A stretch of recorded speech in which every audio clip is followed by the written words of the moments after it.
네, 하나님의 말씀 한 곳 우리가 찾아보겠습니다. 열왕기상 11장 9절부터 13절까지입니다.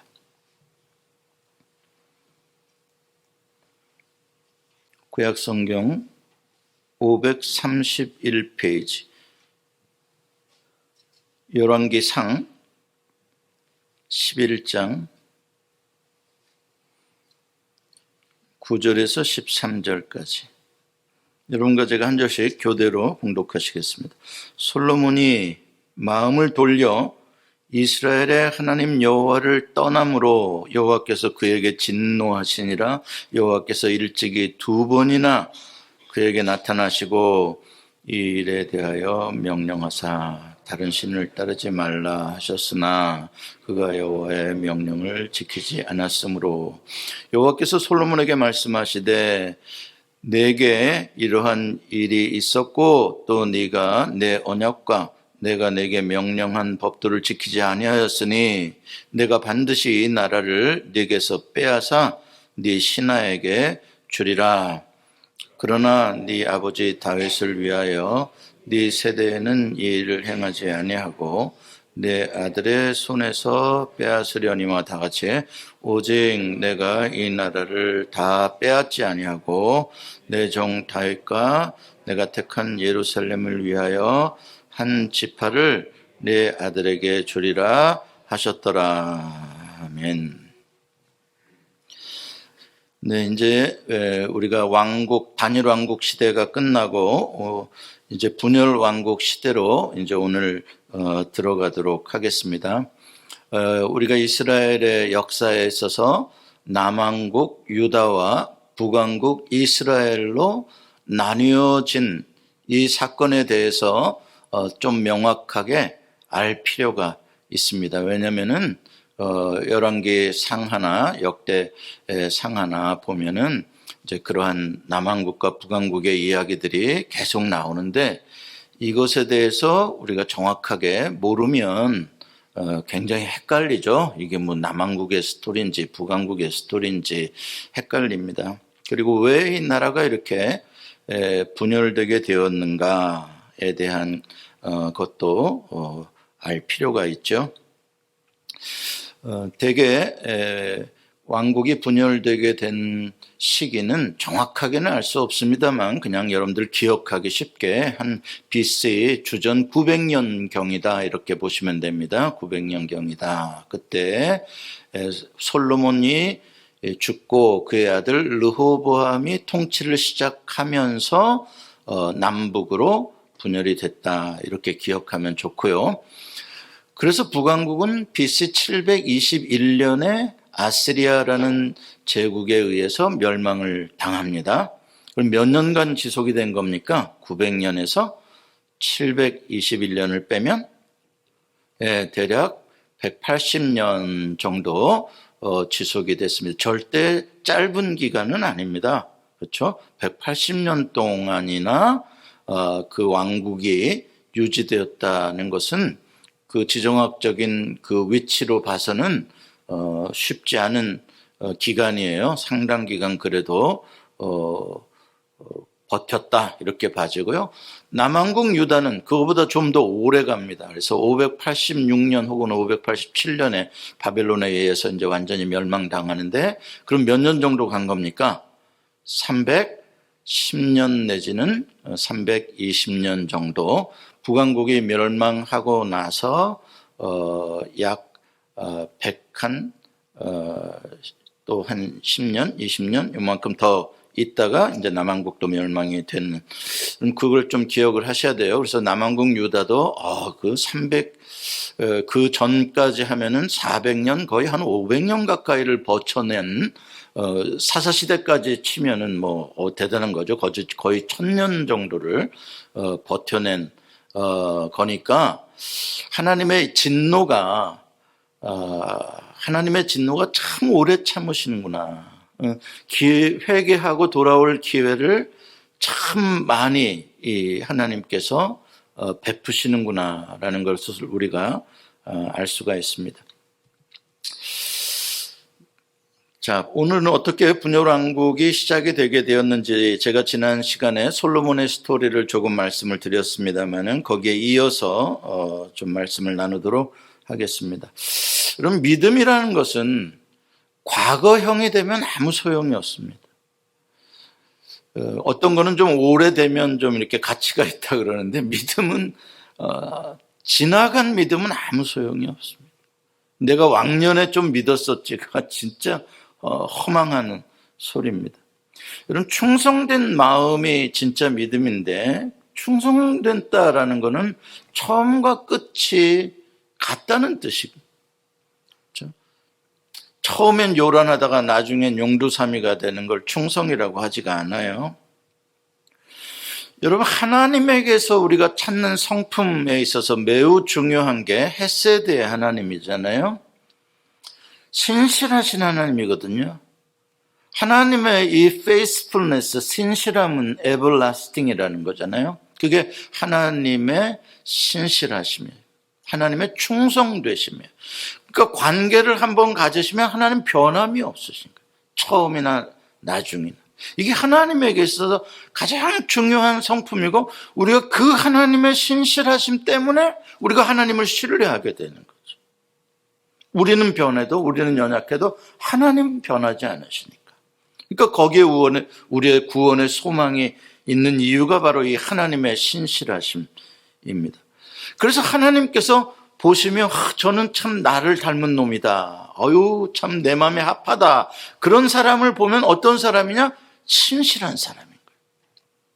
얼마나 이 사람이 똑똑하냐, 재능이 많냐, 그런 것을 보시는 게 아니라 이 사람은 얼마나 한 번 관계를 가지면 변함없이 끝까지 가는 사람인가. 이게 하나님께서 내 마음에 합한 자라고 보는 가장 중요한 하나님 기뻐하시는 성품이죠. 그러니까 우리가 신앙생활 할 때에 뭔가를 막 내가 주를 위해서 많이 하리라가 중요한 게 아니다는 걸 늘 아셔야 돼요. 하나님 그렇게 하다가 자빠지는 사람들 숫하게 많이 있어요. 그리고 그런 일들도 물론 좋은 일 많이 하면 좋겠지만 하나님이 얼마든지 하나님의 힘으로도 할 수 있는 일들이에요. 그러나 중요한 거는 그 사람이 얼마나 신실한 사람이 되어져 가는가. 이게 진짜 믿음, 하나님이 보시는 믿음이라는 것이죠. 사울 왕이 실패한 이유가 뭡니까? 왜 다윗에게는 내 마음에 합한 자라 그러고 다윗에게 왕위를 물려주게 하셨습니까? 사울 왕은 신실함에서 실패한 거예요. 믿음에 실패했다는 말이에요. 처음에는 겸손하고 처음에는 하나님께서 자기를 왕을 세워준 것에 대해서 감사하고, 그러나 그가 자기의 권력에 도취되는 순간부터 은혜에서 멀어지기 시작하고 그의 마음은 더 이상 하나님을 신뢰하지 않고, 그렇죠? 하나님을 온전히 믿지 않는 변질되어져 버렸다. 그런데 그와 솔로몬도 비슷한 길을 가게 되는 거예요. 참 안타까운 것이죠. 솔로몬이 요나단은 사울의 자식이었으면서도 참 다윗과 같은 마음을 가졌고, 솔로몬은 다윗의 자식이었으면서도 사울과 같은 마음으로 변질되었다는 게 너무 아이러니한 거예요. 솔로몬은 처음에 여러분 아시는 대로 얼마나 나름대로 그래도 신실하게 했습니까? 그러나 시간이 지나면서 점점 왕권과 부귀영화에 도취되기 시작하면서 솔로몬은 변질되어집니다. 하나님이 이미 2번 경고했었는데 말을 듣지 않아서 3번째 지금 경고를 하시면서 나라를 내게서 빼앗겠다라고 지금 말씀하시잖아요. 얼마나 솔로몬이 끝까지 완고했는지 참 안타까워요. 솔로몬은 후궁이 700명이고 첩이 300명이었대. 첩이 300명, 후궁이 700명, 1000명이야. 나는 얼굴 봐도 모를 것 같아. 넌 누구냐? 언제 들어왔냐? 그러면 저를 모르시나이까? 그럼 모르겠다. 제가 아들도 낳았는데요. 가는 또 누구냐? 말도 안 되는 이야기죠. 말도 안 되는 이야기입니다. 그것만으로 그가 얼마나 하나님의 뜻에서 멀어졌으며 세상 왕들 중에서도 얼마나 권력을 탐닉하는 왕으로 타락했는지를 보여주고 있는 것이죠. 그래서 오늘 하나님께서 진노하시고 나라를 빼앗겠다. 그러나 다윗과 맺은 언약을 하나님께서 생각하시고 불쌍히 여겨서 한 지파만은 주겠다. 이게 유다 지파 아니에요? 유다 지파 하나 주고 나머지 지파들은 다 네 신하에게 주겠다. 우리는 성경에 보면 하나의 큰 두 종류의 세 종류의 사람들을 이렇게 그룹으로 나눌 수 있는데 가장 그 중에 안타까운 그룹들이 뭐냐면 먼저 하나님의 은혜를 받고 나서 나중에 멸망의 자리로 들어가 버리는 사람들. 참 안타깝죠. 먼저 하나님께 은혜를 받았는데 그 은혜에 대한 감사를 잊어버리고 교만해져서 그렇죠? 자기 멋대로 욕심대로 살다가 하나님께서 돌아오라고 여러 번 경고를 했는데도 고집 부리다가 결국은 죽는 그런 실패한 사람들을 많이 봅니다. 믿음이란 과거형이 되어서는 안 되는 이유가 거기에 있는 겁니다. 믿음은 날로 새로워지는 거예요. 그래서 찬송가 중에서도 그랬잖아요. 은혜가 날로 새로운 은혜. 그렇죠? 은혜가 날로 새로우니 감사가 날로 새로워지고 믿음이 날로 새로워지는 거죠. 하나님이 우리에게 바라시는 신앙생활이라는 건, 생활신앙이라는 건 그런 거예요. 지금보다 내일이 더 좋은 거예요. 미래가 더 좋은 거예요. 물론 지금이 과거보다 더 좋아야 하고요. 계속 성장하는 거예요. 아이들이 자라나듯이 믿음도 자라나는 것이죠. 그러나 많은 성도들이 안타깝게도 하나님의 은혜를 체험해놓고서도 그 은혜에 합당한 열매를 맺지 못하고 감사하지 않고 점점 자기 힘으로만 살다가 자기 자랑하다가 하나님을 떠나지는 않아요. 그런데 이미 은혜로부터는 멀어져 있는 거죠. 그럼 종교인이 되기 시작하는, 형식만 남는 거예요. 머리만 남는 것이죠. 마음은 굳어져 버리는, 그럼 이제 바리새인처럼 되기 시작하는 것이죠. 아시잖아요. 이 백성이 입술로는 나를 존경하나 마음으로는 멀다. 하나님께서 하시는 그러한 은혜를 잊지 않고 자기 의를 자랑하고 그 의로 다른 사람들이나 평가하고 판단하고 하는 그러한 종교인이 낡은 가죽 부대와 같은 마음을 가진 사람들이 되는 거예요. 감사와 겸손을 잃어버린 사람들. 안타깝죠.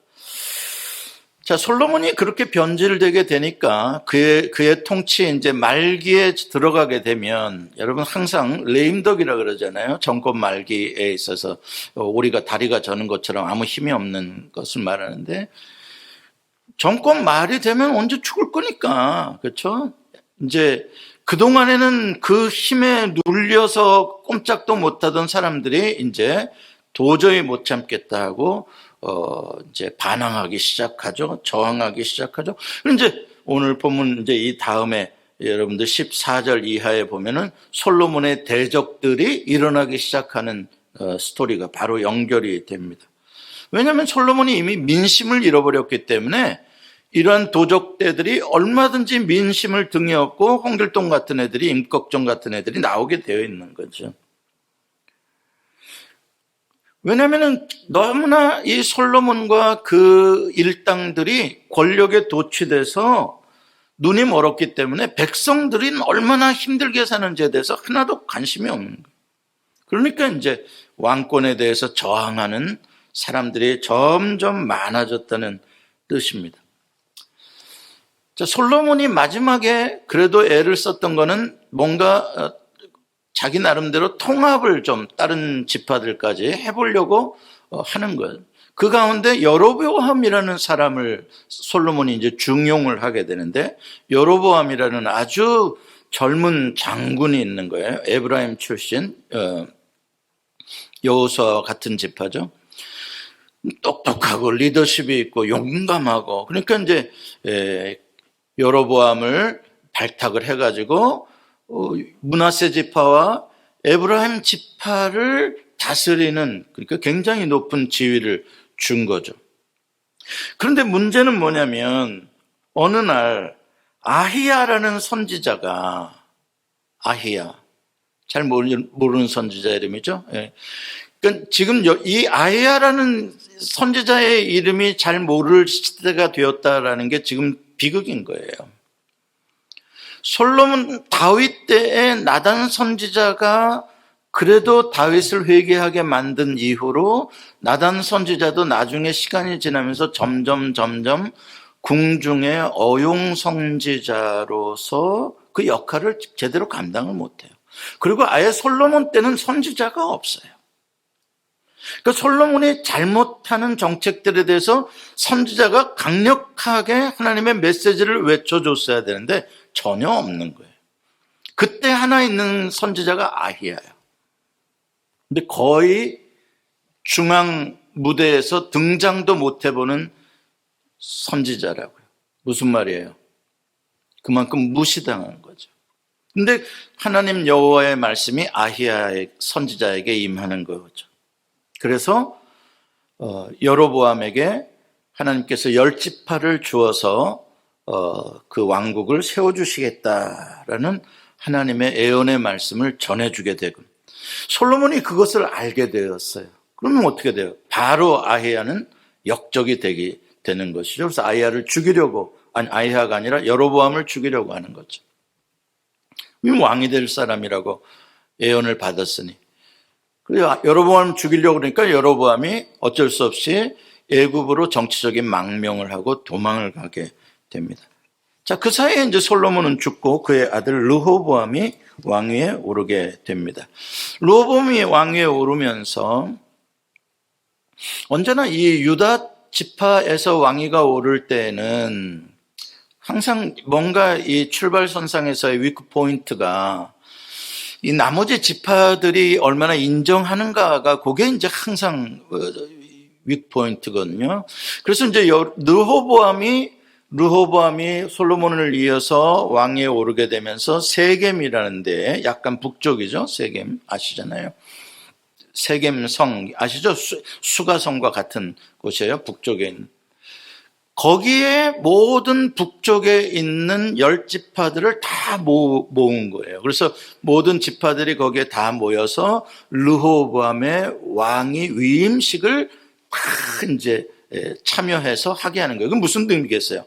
르호보암은 전국적으로 모든 지파들의 지지를 받는 만장일치로 합의된 왕이다라는 걸 세상에 알리기 위해서 거대한 위임식을 하게 되는데, 그것을 뜻있게 하기 위해서 르호보암이 정치적 망명을 떠났던 상당한 영웅, 이 북쪽 지역에 대해서 르호보암, 에브라임과 므낫세는 북쪽 지파의 맏형들이잖아요. 굉장히 강한 지파들이잖아요. 그러니까 거기에 최고의 리더였던 여로보암이 지금 솔로몬 말기에 정치적 망명을 떠나 있던 것이 정치적인 약점이거든요. 그래서 여로보암을 세겜 그 즉위식에 초대를 하죠. 이제 망명을 풀어준 거예요. 정치적인 사면을 해주면서 이제 와서 새 정부에 와서 이제 기여를 해라. 네가 북왕국의 사람들 마음을 얻기 위해서 이제 그렇게 한 거예요. 그래서 여로보암이 이제 돌아오게 됩니다. 여로보암이 돌아오면 이제 많은 백성들이 여로보암을 높여주겠죠. 인정하겠죠. 그런데 이제 즉위식이 끝난 후에 여로보암이 여러 백성들의 여론이 이렇습니다.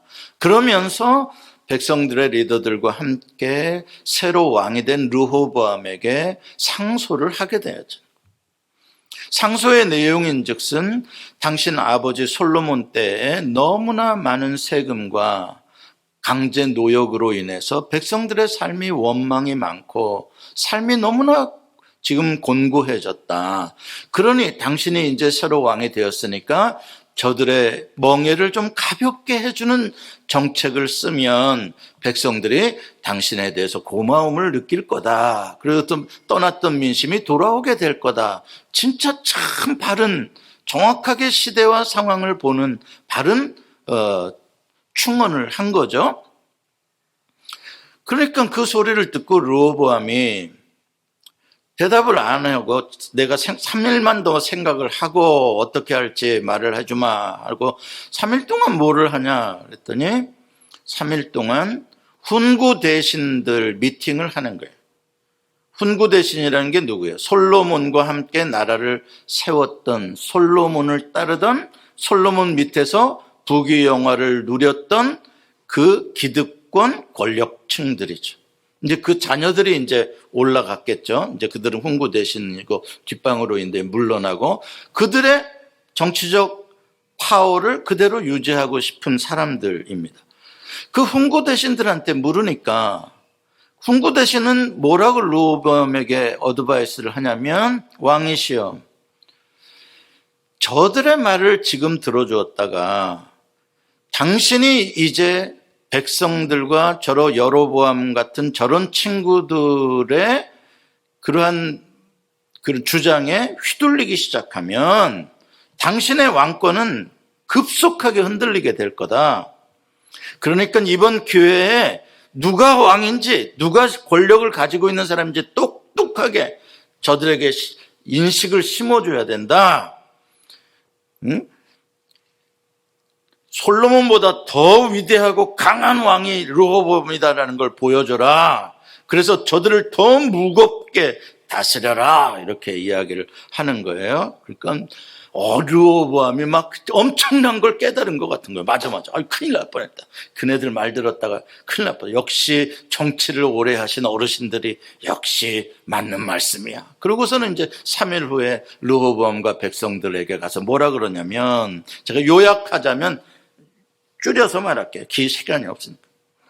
내 아버지는 너희들을 채찍으로 징계했지만 나는 너희들을 전갈 채찍으로 징치하리라. 우리 아버지는 채찍 정도로 니네들을 했지만 나는 전갈 채찍으로, 더 무서운 채찍으로 니네들을 징계하며 통치하겠다. 이렇게 큰 소리로. 이게 이제 결정적인 솔로몬의 통치 말의 실패와 그 실패를 바로 이어받아서 시대가 어떻게 변하는지, 민심이 어떻게 변했는지 전혀 모르는 이 르호보암의 어리석음, 또 훈구 대신들의 어리석은 그런 충고가 결국 나라를 쪼개게 만들어버리는 원인이 되게 되는 것이죠. 그러니까 르호보암이 왕이 돼서 그 시대를 안다면 여로보암과 그 백성들이 하는 소리를 잘 듣고 민심이 많이 떠났으니까 어떻게든지 다독거려서 백성들에게 희망을 주고 세금도 좀 줄여주고 먹고 살게 좀 해주고 강제 노역도 좀 안 하게 해주고 그렇게 해야 될 때가 왔지만, 그러나 르호보암과 훈구 대신들은 과거의 절대적 권력의 그 맛, 그렇죠? 절대 권력의 맛은 중독성이 무지하게 강하잖아요. 그래서 그 맛을 본 사람들은 절대로 그걸 벗어날 수가 없습니다. 그래서 과거에 권력 휘둘르던 사람들을 절대 다시 우리가 뽑으면 안 되는 게, 그 사람들이 변하냐? 절대 안 변해요. 그 향수 때문에 정치를 못 놓고 있는 사람들인 거예요. 내가 언젠가는 내가 다시 힘을 가지면 내가 그 맛을, 히로뽕 같은 그 권력의 맛을 내가 보리라. 이런 사람들. 그 훈구 대신들의 뜻을, 기득권을 포기하고 싶어 하지 아니하는, 세금이 많이 들어와야 자기들 주머니가 채워지니까 그걸 따라가게 되는 거죠. 아주 유혹적이죠. 이게 언제나 역사적으로 보면은 이런 정치적인 퇴보가 어느 나라에나 반복되는 일들입니다. 그만큼 기득권을 가진 권력자들에게 있어서는 그 당신이 가지고 있는 권력의 힘을 써라라고 하는 이 말은 정말 유혹적인 말인 것이죠. 군대의 힘을, 명령하는 대로 움직여지는 군대의 힘을 부려본 사람들, 경찰의 힘, 검찰의 힘, 공권력의 힘 어마어마하거든요.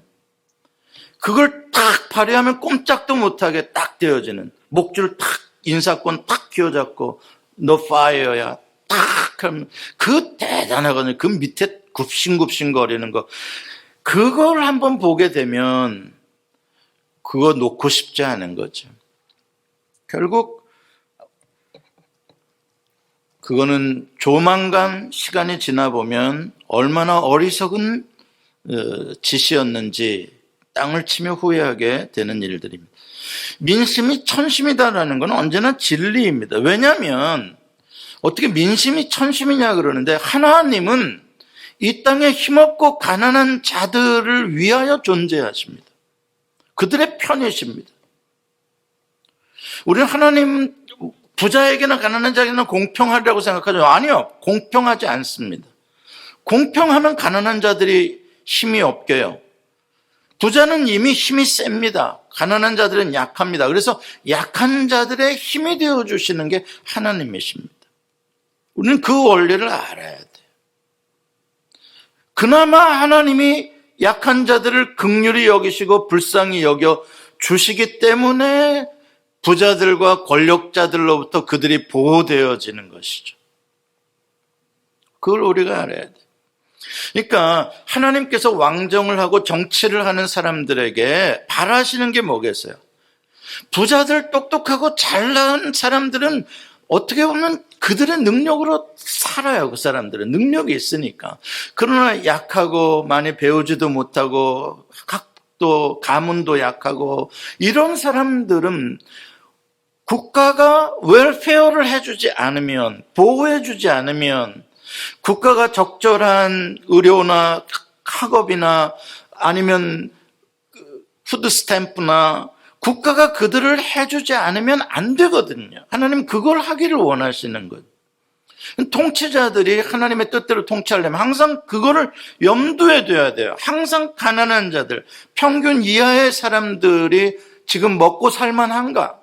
그들에게 희망이 있는가? 이것을 늘 통치자들은 생각, 그게 천심인 거예요. 하나님의 뜻인 거예요. 근데 그거 가지고는 다음 권력을 만들어내지를 못하니까 부자들하고 자꾸 권력이 결탁하게 돼서 그게 이제 세상의 문제가 되는 것이죠. 어쨌든 하나님께서는 10지파를 뺏어서 여로보암에게 주시고 이스라엘의 왕이 되게 하셨습니다. 잘 보십시오. 정통성이, 다윗의 정통성은 우리가 성경에서 생각하다 보니까 유다가 정통성을 가지고 있다 이렇게 말할 수 있죠.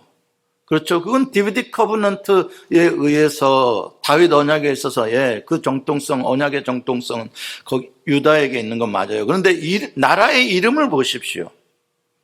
유다는 나라의 이름이 아니에요. 지파의 이름이죠. 남왕국은 유다라고 불렀어요. 북왕국 10지파를 이스라엘이라고 불렀어요. 그러니까 이스라엘이라는 정치적인 정체성은 여로보암에게 넘어간 거예요. 사실상. 우린 그것을 볼 수 있는 눈이 있어야 합니다. 워낙 성경이 워낙 디비딕 커버넌트 쪽으로만 이렇게 보도록 그 시각을 그렇게 맞춰놨기 때문에, 물론 북왕국은 완전히 이거 무슨 완전히 남의 나라처럼 표현하는데 그렇지 않습니다. 하나님께서 열왕국을 이스라엘이라는 이름으로 세우신 것이죠. 그걸 무시하면 안 되는 이야기죠. 그 남왕국 르호보암이 이제 다스리는 남왕국은 이제 진짜 유다 왕국이에요. 얘네들 그럴 조짐이 많았었잖아요. 제가 이야기했죠. 사사시대부터. 유다는 자기네들끼리만의 그런 맨 남쪽에 있고 자기네들이 강하고 그렇기 때문에 굉장히 독립성, 독자성이 강했다고요. 그것이 다른 민족들을 수용하는 데 있어서 다윗이 어느 정도 그래도 성공을 했는데 솔로몬 때에 가서 그것을 실패하고 르호보암 때 완전히 실패해서 결국은 낙동강 오리알처럼 유다 지파 하나만 덩그러니 떨어지고 나머지 지파들이 이스라엘이 된 거예요. 여로보암은 타고난 리더십으로 백성들의 존경을 받으면서 막강한 권력을 처음부터 휘둘러요. 그만큼 인정을 받았던 사람이라는 뜻이죠. 여로보암이 이미 자기가 왕이 되기 전에. 그래서 여로보암이 이제 세겜으로 왕도를 정하고 남왕국 유다는 예루살렘이 왕도니까 세겜의 왕도를 정하고 거기서 이제 통치를 하게 되는데, 이제 문제는 절기가 되면 이스라엘의 남성들은 1년에 3번 절기 때마다 예루살렘에 와서 하나님의 전에 와서 제사를 드려라 이렇게 됐잖아요. 이제 그게 이제 예루살렘 성전 중심으로 솔로몬 때 그것을 만들었거든요. 다윗 언약궤가 들어오던 때부터 시작해서 예루살렘이 이제 모든 영적인 센터가 되어지도록 이렇게 가르쳤고 또 그렇게 습관이 됐어요. 이미 100여 년의 세월이 지나가면서. 그러니까 이제 왕국은 나뉘어졌어도 절기가 되면 북왕국에 있는 지파들 사람들도 여호와께 제사를 드린다고 예루살렘에 가는 거예요. 그러니까 북왕국을 다스리는 여로보암 왕으로서는 굉장히 그 꼴을 보기 싫은 거죠. 그래서 이제 남북 통행을 못하도록 가능한 한 최대한 막게 하기 위해서 북왕국의 남쪽의 베델, 북쪽의 단이라는 두 곳에다가 산당을 작은 성전을 져요. 쉽게 표현하면 작은 성전 2개를 져요. 그래서 북쪽에 있는 사람들은 단에 있는 그 산당으로 가서 여호와를 예배하고, 또 남쪽에 있는 사람들은 베델에 가서 여호와를 예배하고 예루살렘으로는 내려가지 말라 이렇게 하죠. 근데 문제는 뭐 그것까지도 그럴 수 있죠. 그런데 꼭 예루살렘으로 가야만 하는 것은 아닐 수 있으니까요. 자, 그런데 문제는 뭐냐면 거기다가 금송아지를 만들어 놓고 그게 여호와 하나님이시다라고 한 것이 이제 잘못되기 시작하는 겁니다. 그리고 제사장들도 레위 지파에서 선별해서 쓰는 게 아니라 여로보암이 임명을 하는 거예요. 제사장을. 왕이 임명을 하는 거예요. 그러니까 왕권이 뭐까지 다 흡수해버린 거예요. 모든 종교적인 권력까지 다 여로보암 왕 수중에 다 들어간 거예요. 그러면서 여호와 하나님의 신앙이 금송아지를 섬기는 우상신앙으로 변질되기 시작하는 것이죠.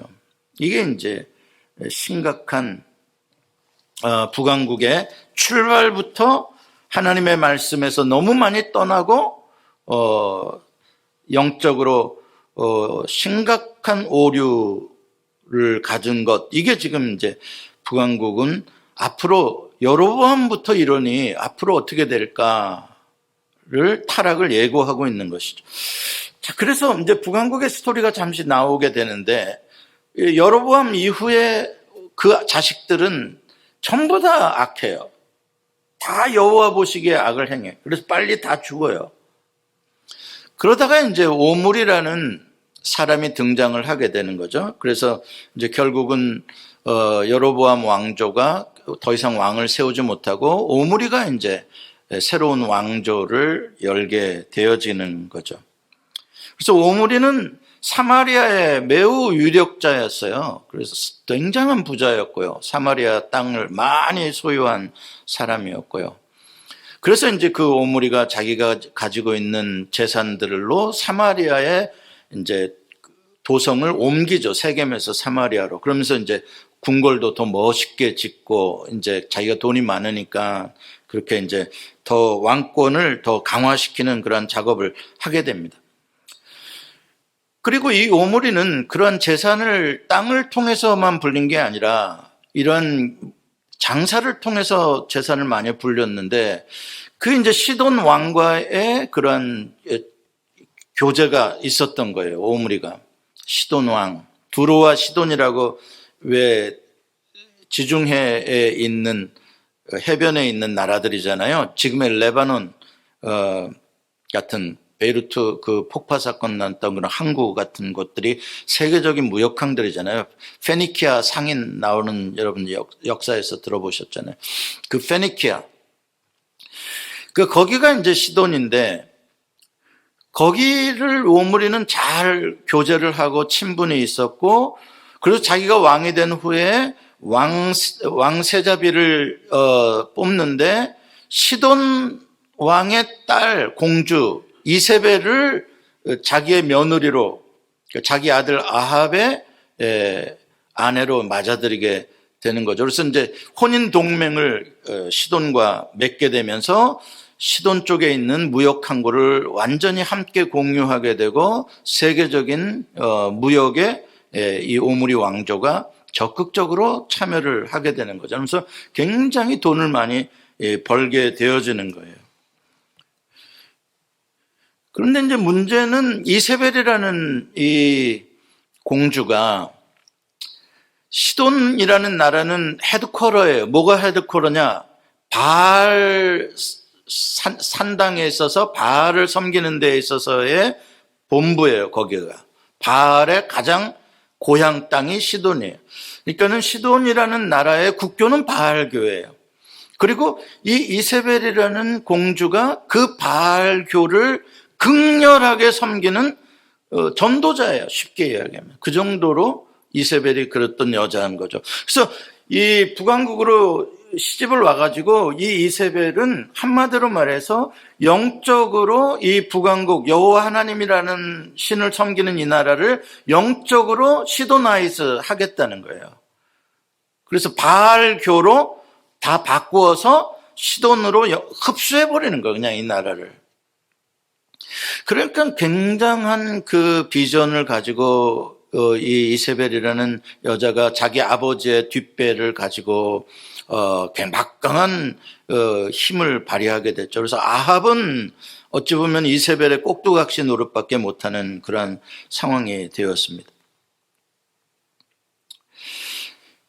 그래서 이제 이세벨은 바알을 섬기면 부자가 된다 이렇게 해가지고 바라 시돈 같은 나라를 봐라 그래서 부자가 된 거 아니냐 이렇게 해서 선전을 하게 되고 이스라엘 북왕국에 있던 여호와 선지자들은 잡아내는 대로 다 죽였죠.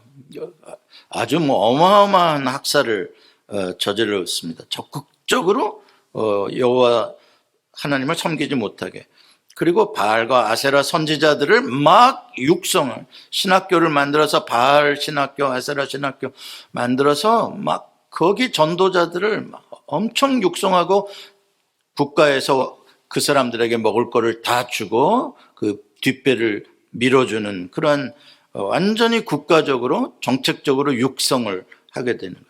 자, 그때의 그 심각한 위기 상황 속에 등장한 선지자가 구약에서 그 위대하다는 모세와 쌍벽을 이루는 엘리야라는 선지자죠. 여러분들 이 배경을 이제 아셔야 엘리야가 그런 사람이구나라는 걸 알 수가 있죠. 그러니까 엘리야는 서바이버예요. 그 와중에 생존한 사람, 생존 이야기 여러분 들으셨죠? 까마귀가 뭐도 갖다 주고 사르밧 과부한테도 얻어먹어 가면서 아무튼 서바이버 했던 엘리야의 스토리가 아주 드라마잖아요.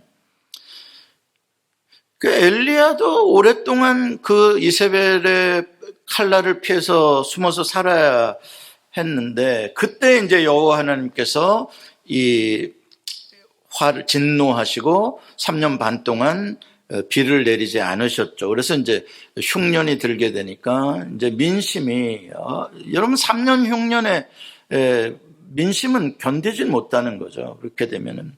그리고 대부분 다 뭔가 옛날 고대에는 왕들의 통치가 잘못되었기 때문에 비가 안 온다라는 것이 되어 있기 때문에 여러분 아시잖아요. 신라에서도 첨성대 만들고 미시리가 쇼 해가지고서는 자기가 종교적인 권력을 가지고 왕권까지도 누릴 수 있었던 게 비가 오는 타이밍을 서역 달력을 구해가지고 쇼 해가지고 그런 거 아시잖아요. 그러니까 비가 안 오면 왕권은 굉장히 이 백성들로부터 위협을 당하게 되어 있는 거예요.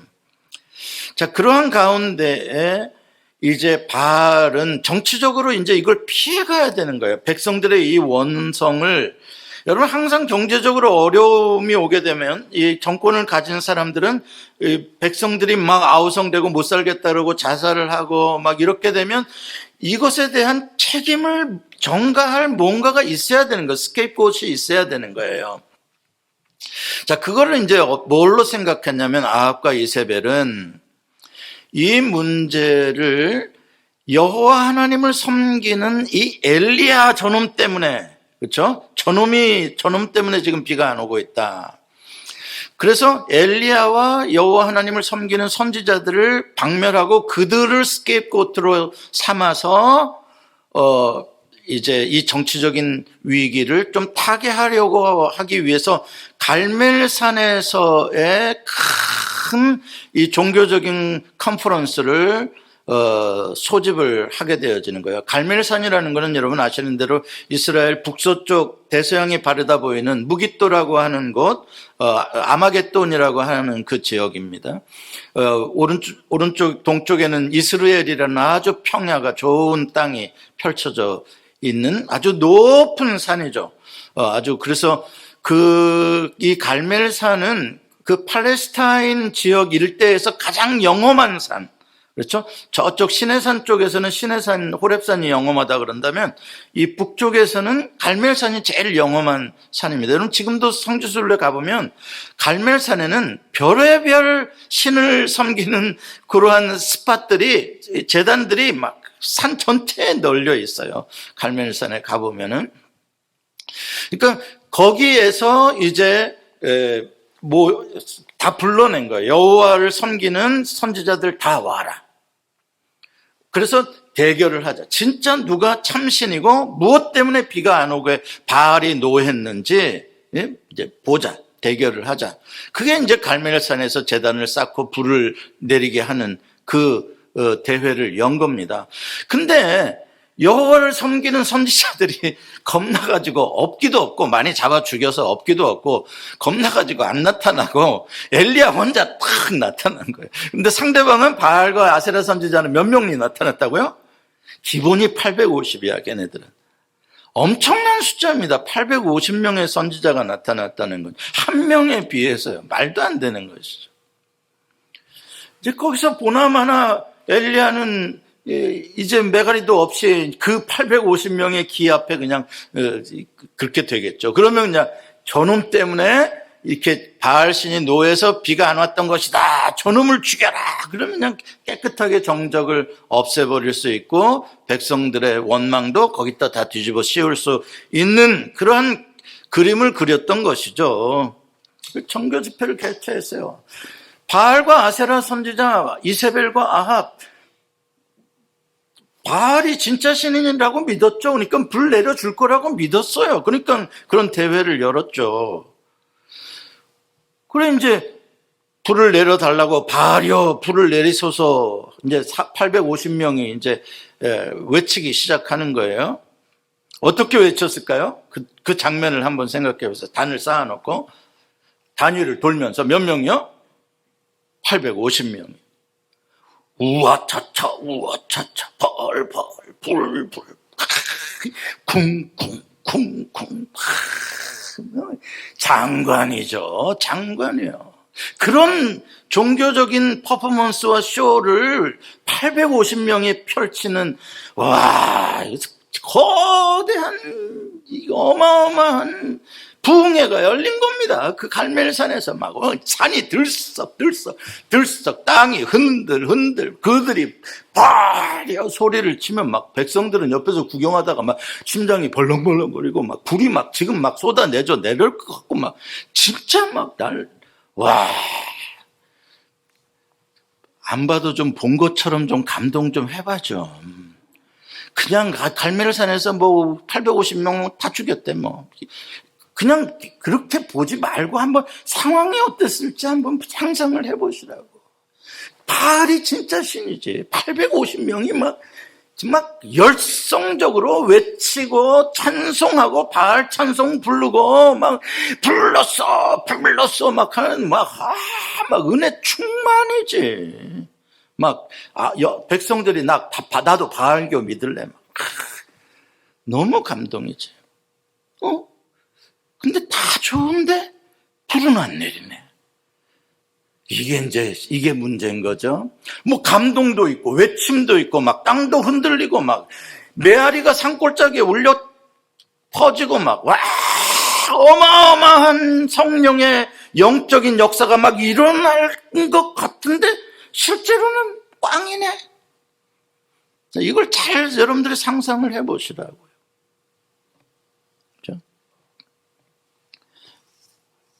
그 결국 안 돼요. 그러니까 안 되니까 나중에 어떻게 해요? 칼과 창을 가지고 자기들의 몸을 해야 하는 퍼포먼스까지 가는 거예요. 극단적 종교적 발광 상태에 이르게 되는 거예요.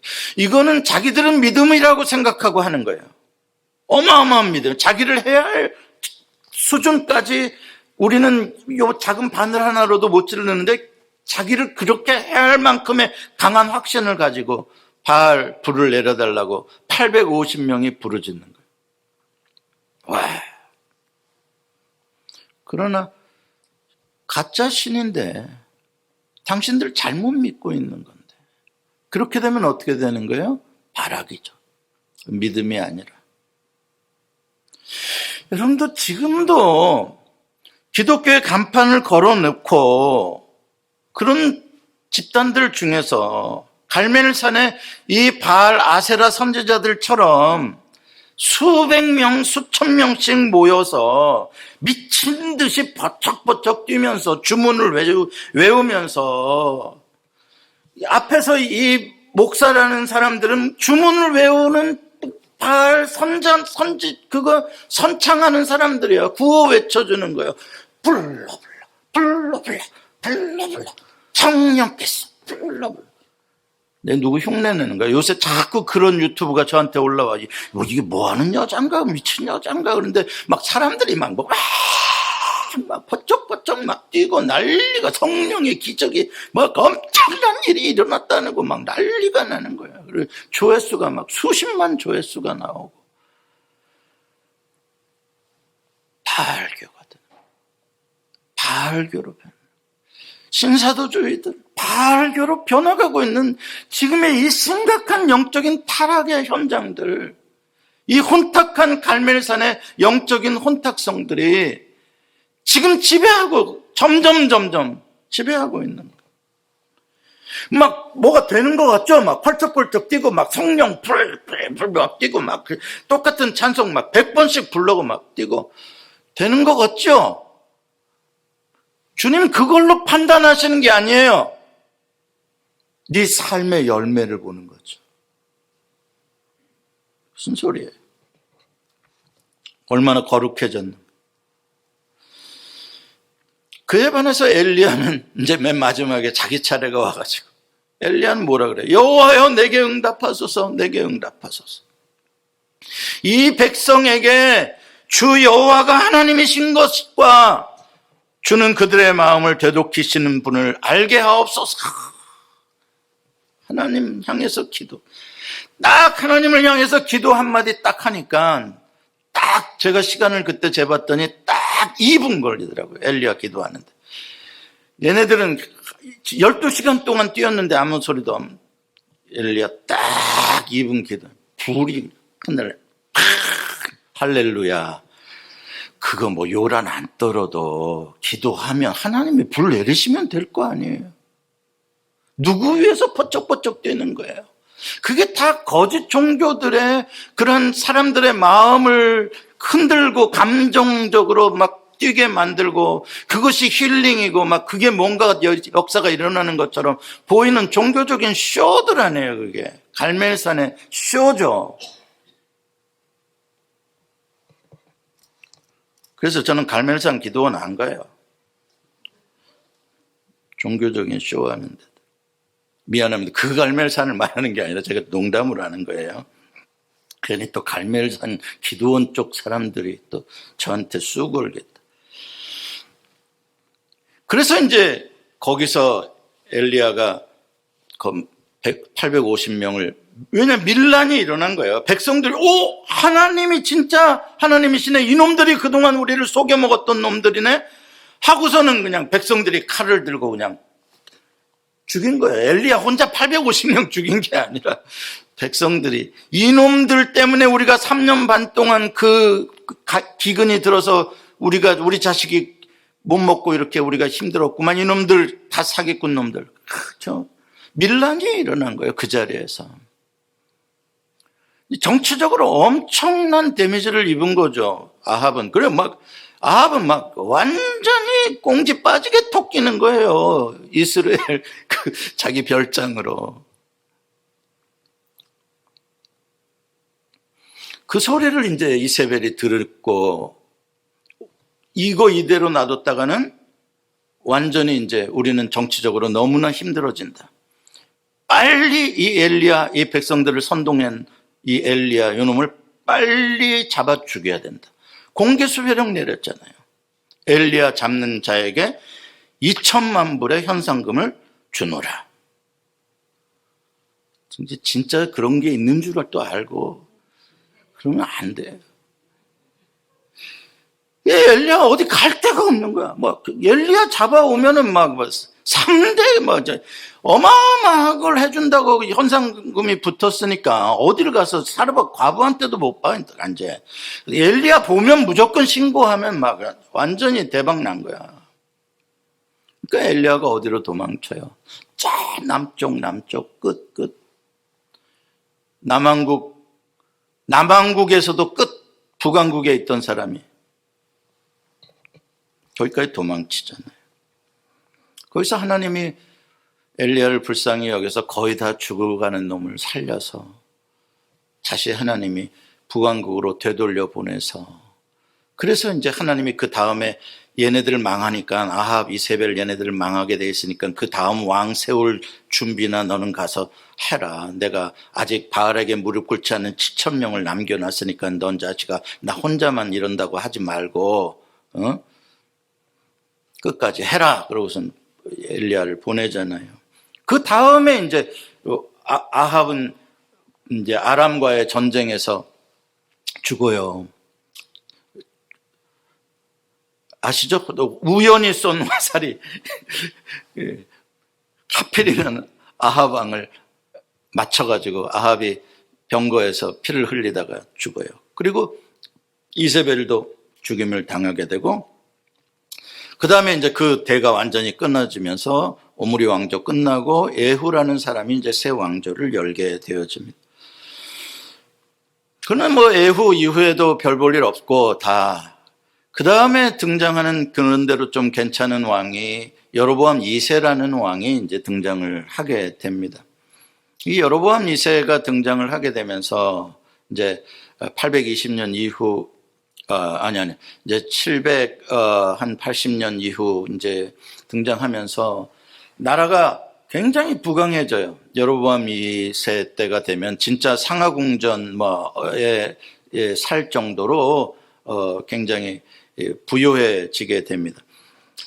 자, 그렇게 되는데 문제는 뭐냐면은 여호와 하나님에 대한 믿음으로 돌아가질 않고 부유해지면 질수록 타락하게 되어져요. 영적으로도 타락하고 정치적으로, 사회적으로, 도덕적으로도 이제 타락의 극치를 이제 걷게 되어지는 거죠. 그래서 이제 힘없는 사람, 연약한 사람을 헌신짝 한 켤레 값을 받고 인신매매를 한다든지, 이게 이제 아모스서에서 나오는 이야기입니다. 그래서 아모스 선지자는 이 북왕국의 이 여로보암 2세 이후에 이렇게 타락한 사회적인 정의, 공의, 이러한 것들에 대해서 하나님의 진노하심을 외치고 가난하고 힘들고 어려운 사람들을 좀 세워줘야 되지 않겠느냐, 그렇게 이제 외치던 선지자고, 그때에 또 큰 역할을 했던 선지자가 호세아입니다.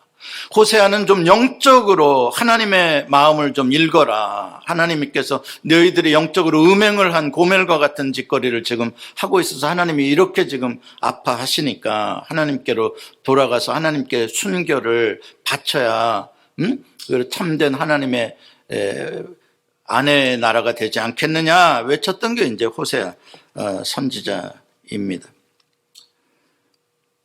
그러니까 이렇게 북왕국이 물질적으로는 훨씬 더 부유하고 외교적으로 이 평야지대로 인해서 저쪽 아라비아의 상권, 동양 상권, 서양 상권 그 접합점에 이렇게 연결이 되어서 그 국제적인 교역 속에서 해외 문물을 많이 받아들이고 민주화되고 생각이 자유로워지고 부강해지고 이런 것들은 다 좋았지만 그런 가운데 민족의 정통성이라든지 신앙의 순수성이라든지 이런 것들은 많이 타락해져 버리는, 먼저 타락해지는 그런 안타까운 모습을 갖게 됐고, 그에 비해서 남왕국 유다는 이미 북왕국에서 버퍼존으로 가로막고 있기 때문에 북쪽과의 교역들이 어려워지고, 또 남왕국은 산세가 험한 그런 곳에 있었기 때문에 외부와의 교역, 외부의 문물이 들어오는 일들도 적고, 그래서 남왕국 유다는 비교적 정신적으로 이 왕권, 이 다윗 왕국의 정통성, 이 보수성을 그나마 좀 유지할 수 있었기 때문에 한 130년 더 갈 수 있었다, 이렇게 봐지죠. 그래서 북왕국은 결국 그 당시에 이제 아시리아라는 제국이 북메소포타미아 니누에를 중심으로 해서 성장을 했던 남메소포타미아 지금의 이라크 아래까지 다 통합하는 제국이 되면서 이제 주변 나라들을 다 삼키는 그러한 시대였죠. 그때 이제 북왕국이 아시리아에게 멸망당하게 됩니다. 721년에. 그리고 아시리아는 사마리아 사람들을 끌고 가서 다른 저 먼 그 모술 지역, 니누의 저 먼 쪽 지역에 갖다 이주시켜버리고, 또 그쪽에 있는 사람들을 사마리아 땅으로 옮기고, 이렇게 이주 정책을 써가지고 혼혈화시켜서 완전히 민족적 정체성 자체를 말살시켜버리는 이 정책을 쓰죠, 이 아수르 제국이. 그래서 이제 그게 나중에 남쪽의 유대인들이 사마리아 사람들을 이방인 취급하게 되어지는 역사적인 배경이 되어지는 것입니다. 시간이 너무 많이 돼서 오늘 여기까지 하고 다음 시간에 이제 분열왕국의 남왕국 쪽 이야기와 멸망까지를 하겠습니다.